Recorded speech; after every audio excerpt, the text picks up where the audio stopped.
Hi. நம்ம வந்துட்டு தரிசனம் சூப்பராக முடிஞ்சுதுங்க. விஐபி தரிசனமே பார்த்தோம்.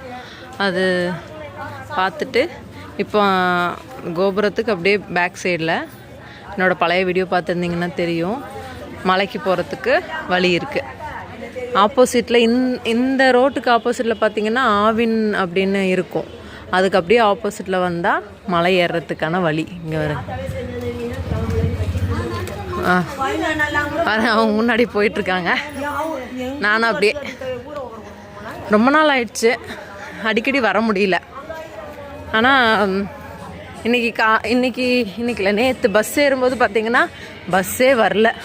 1 மணி நேரம் பக்கம் நின்றுட்டே இருந்தோம் பஸ் வராமல். அப்புறம் ஒரு வழியாக பஸ்ஸு ஏறி அப்போவே சோதனை ஆரம்பிச்சிருச்சோன்னு நினச்சேன். அப்புறம் பார்த்தா சாமியை பார்த்ததுமே அவ்வளோ சந்தோஷமாயிடுச்சு. ரொம்ப ஹாப்பியாக இருந்தது. ஏன்னா விஐபி தரிசனங்கிறது எல்லாத்துக்கும் தெரியும். அது சடனாக தான் அமையுங்க. அது ரெகுலராக அந்த மாதிரிலாம் அமையாது, சடனாக அமையும்.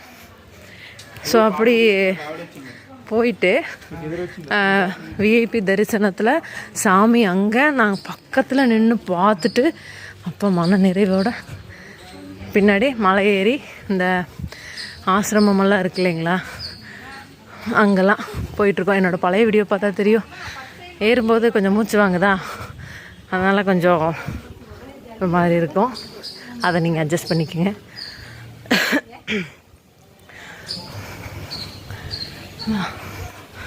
போயிட்டுருக்கோம் 4 பேர்.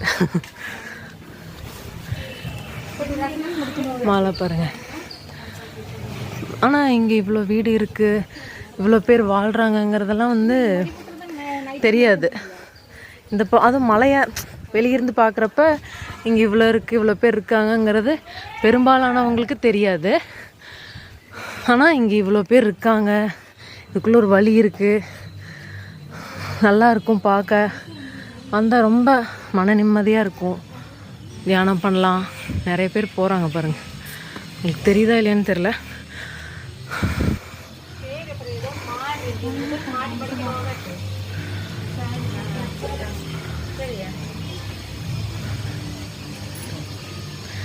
வந்த பாதை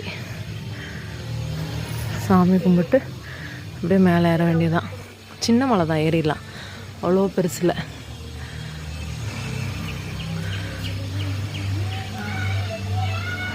வராகி அம்மன் என்ட்ரன்ஸில் இருப்பாப்புற.